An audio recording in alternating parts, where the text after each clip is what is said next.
Welcome back at BartlikBartlik YouTube channel for more construction basic knowledge. So please stay tuned by subscribing so that when you subscribe, YouTube will automatically notify you when we upload a new construction basic knowledge video. So today we are going to familiarize ourselves with the underwater construction. So the topic today is underwater construction, and we are going to define what underwater construction means, and also we are going to see the various methods that are used to do underwater construction. So let me just go straight to it to define what we mean by underwater construction. So underwater construction, it refers to a specialized field of engineering and construction activities that take place beneath the surface of bodies of water. So it includes a broad range of projects such as building pipelines, offshore platforms, tunnels, and marine ecosystems. So underwater construction refers to the process of building, repairing, or maintaining structure below the surface of water bodies. And these water bodies could be a lake, a river, an ocean, or even a sea. So underwater structures comes under a wide range of projects, including offshore oil rig and gas platforms. Also we have underwater pipeline, we have submarine cables, we could have a construction of underwater tunnels. Also bridges are constructed underwater or inside water. Also we have dams, we have marine research facilities, and many more. So those are some of the structures or activities that could be done underwater, or construction that could be done underwater. So let me just repeat it again for those who did not understand it well. The definition of underwater construction. Underwater construction, it refers to the process of building, repairing, or maintaining a structure below the surface of water bodies. I hope that is well understood. So we are just going to go again straight to the methods that enables engineers to carry construction underwater. So as you can imagine, doing construction underwater, you see it is a challenge, because inside water the visibility is not that possible. The turbulence of water, it also poses a challenge. So basically working underwater, it's a challenge, but engineers have come up with ways to enable them to do construction underwater. So one method that is used to enable engineers to do construction underwater is called caissons, by doing caissons. So our illustration here shows what we mean by caisson. So imagine a massive watertight chamber that gradually descends to the ocean below. So setting the ground for a new building. This is how a caisson is constructed actually. So caissons are prefabricated steel or concrete. So a caisson, it is a prefabricated steel or concrete. It could be steel or concrete structure that is built onshore and then moved to the intended location. So it is built onshore, that is, it is prefabricated, or it is constructed onshore, that is outside the water, and then now it is transported inside the water to the intended location or to the desired area of construction inside the water. So once this caisson is positioned, they are filled with concrete and gradually dipped into the ocean to provide a strong anchor to the seabed. So in another video we will show how this anchorage of the caisson is done on the bedrock of the sea. But for now we are just discussing the ways, or rather the methods, that enables engineers to carry out construction underwater. And I've just mentioned that one of the methods that engineers use is by using caissons, and we have said a caisson, it is a prefabricated steel or concrete that is constructed onshore, that is outside the water, and then transported inside the water to the desired area of construction inside the water. So when it is submerged, or rather when it is placed inside the water, it will displace the water and then provide the base for the construction. So in regions with soft or unstable soils, caissons are frequently employed to provide a stable foundation for coastal buildings like bridges and piers.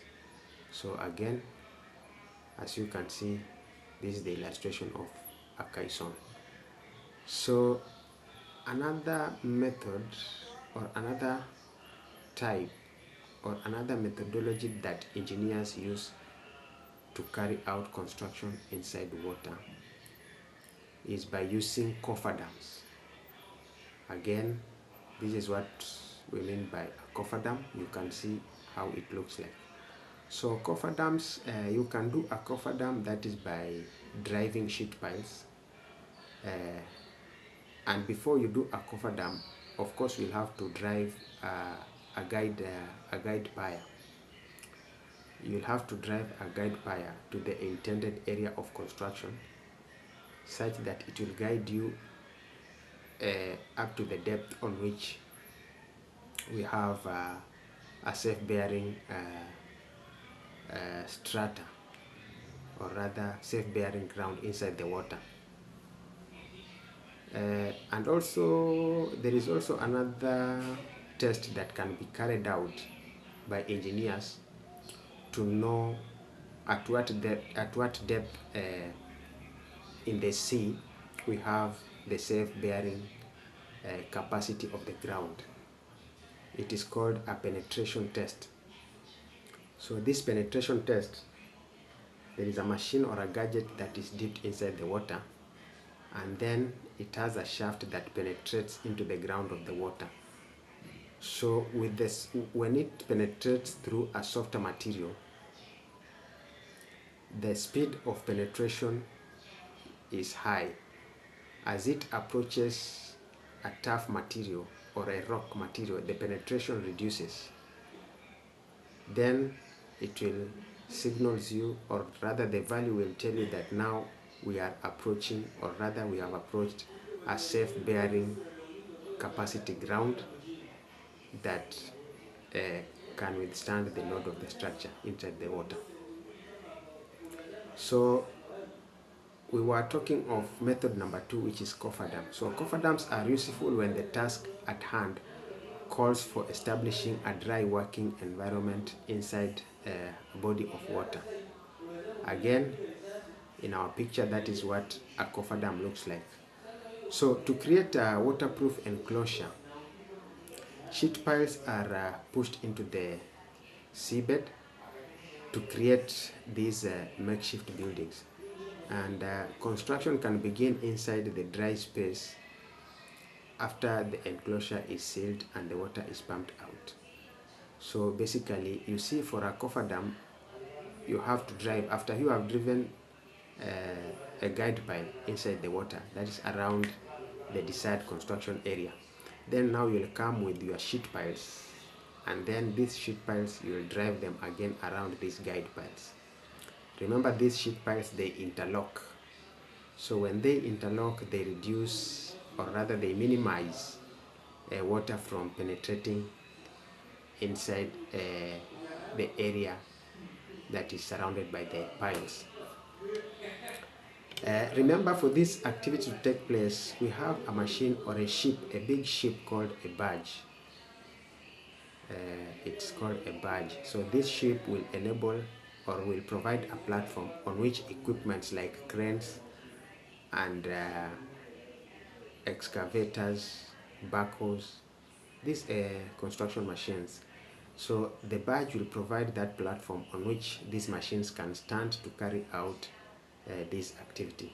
So for example, if you are driving your piles, if the piles are being driven inside the water, so you can imagine where will this excavator, or rather the big machine, that a hammer machine or a hydraulic machine that will be driving the piles inside the bed of the sea, where will it be standing?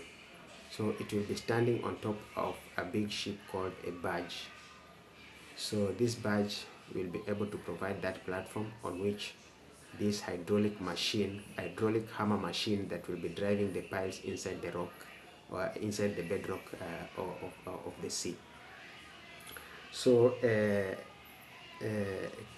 cofferdams, they are created by driving the sheet piles around the desired area of construction. So you'll have to do the first layer of the sheet pile, and then again now do the inner layer of the sheet pile. So you'll have two layers, and the space in between these two layers of these sheet piles you'll have to fill with granular material, for example sand. So that is how a cofferdam is done. And remember that when you have done that, you will have now to dewater the water that now is inside the desired area of construction, such that you can create that dry area for the construction activity to take place. Again, look at our picture here. This is what a cofferdam is. And remember, this cofferdam can collapse because of the force of water outside. So for you to counter the force of water, or rather for engineers to counter the force of water outside from preventing the cofferdam from collapsing inside, then bracing is done. And this bracing has got ties and struts. They are bolted to the sides of the sheet piles such that they counter the force of the water that is outside, and then equilibrium force will be created. That is, the shafts or rather the braces, the braces holding the piles, the sheet piles, and the force of the water outside. So it will be an equilibrium force, and then these cofferdam will be the cofferdam walls will be able to stand, and then construction activity can take place. But remember again, we could have a seepage. A seepage could occur in a cofferdam because remember you have done the sheet piles. So we could have water coming from the bottom of the sheet piles, which is a seepage. So, and this seepage again could fill the inside of the cofferdam with water, which could also again hamper the construction activity. So what we do is you can do a concrete sealant. You can do a concrete sealant such that you seal now the spaces where the seepage could take place, and then now construction activity can begin. Remember again, for us to pour concrete into these places of construction, normally you see it is an area which is